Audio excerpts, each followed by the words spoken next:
అధికారంలోకి వచ్చి కేవలం 2 నెలలే అవుతున్నా కూడా తెలుగుదేశం పార్టీ ప్రభుత్వం మీద తీవ్రమైనటువంటి ఒత్తిడి ఉంది. ముఖ్యంగా వాళ్ళు ఇచ్చినటువంటి అలవి కాని హామీలు, గతంలో జగన్మోహన్ రెడ్డి కూడా అలవి కాని హామీలు అనేకం చెప్పి, కబుర్లు, అబద్ధాలు చెప్పి అధికారంలోకి వచ్చారు. ఇప్పుడు కూటమి ప్రభుత్వం కూడా అనేక అలవి కాని హామీలు, కబుర్లు, అబద్ధాలు చెప్పి అధికారంలోకి వచ్చింది. ఇద్దరు కూడా పోటీ పడుతున్నారు అబద్ధాలు చెప్పడంలో. ఆ విషయం మళ్ళీ ప్రూవ్ అయింది. ఎందుకంటే కూటమి ప్రభుత్వం ఓట్ ఆన్ అకౌంట్ బడ్జెట్ ని ప్రవేశపెట్టడం అనేది చాలా దారుణమైనటువంటి అంశం. దేశంలోనే అతిపెద్ద చెత్త రికార్డు కింద దీన్ని మనం కన్సిడర్ చేసుకోవచ్చు. ఎందుకంటే అధికారంలోకి వచ్చి 2 నెలలు అవుతుంది.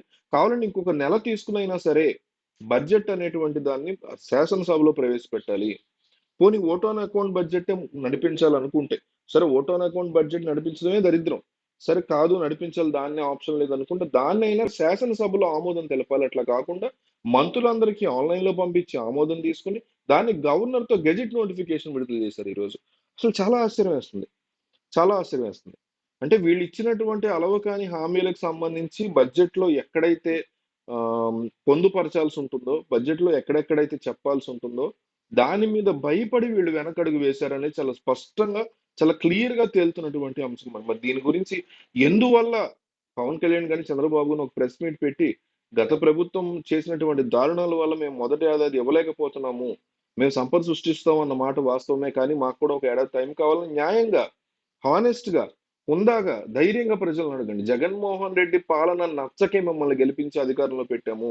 కాబట్టి మీరైనా హానెస్ట్ గా నిజంగా ఒప్పుకోవాలి, నిజాలను ఒప్పుకోవాలని జనాలు కోరుకుంటారు. అది కూడా లేకపోతే ఇక మీకు జగన్మోహన్ రెడ్డి తేడా ఏముంది?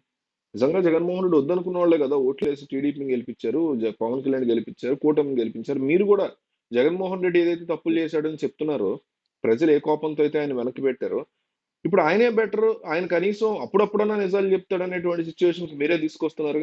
ఓట్ ఆన్ అకౌంట్ బడ్జెట్ ప్రవేశపెట్టడం అనేది దేశంలోని అతిపెద్ద చెత్త రికార్డు కింద మనం ఖచ్చితంగా దాన్ని కన్సిడర్ చేయొచ్చు. ఓట్ ఆన్ అకౌంట్ బడ్జెట్ అంటే ఏంటి? కాసేపట్లో ఎన్నికలు వస్తాయనో, లేకపోతే ఇంకోటి జరుగుతుందనో, హడావుడిగా ఆ కాసేపటికి ఓట్ ఆన్ అకౌంట్ బడ్జెట్ ని మనం ప్రవేశపెట్టేసి దానికి కేబినెట్ మంత్రుల యొక్క ఆమోదం ఉందనే విషయాన్ని గవర్నర్ దగ్గర తీసుకెళ్లి గవర్నర్ దాని ఆర్డినెన్స్ ఇస్తాడు. దాన్ని మనం అంగీకరిస్తూ ముందుకు తీసుకెళ్లి ఒక 1 ఇయర్ పాటు, కొన్నాళ్ళ పాటు అదే బడ్జెట్ లో నడిపేస్తాం. అంటే ఆల్రెడీ ఉన్నటువంటి బడ్జెట్ ని, కొత్త బడ్జెట్ రూపకల్పన అనేది ఉండదన్నమాట. ఆల్రెడీ ఉన్నటువంటి లాస్ట్ ఇయర్ బడ్జెట్ ని కంటిన్యూ చేసేయడం ఓట్ ఆన్ అకౌంట్ బడ్జెట్. అంటే వీళ్ళు చెప్పినటువంటి హామీలు చెయ్యలేని పరిస్థితుల్లో రాష్ట్ర బడ్జెట్ ఉందనేది వీళ్ళు చేసిన ఓట్ ఆన్ అకౌంట్ వల్ల స్పష్టంగా కనిపిస్తోంది.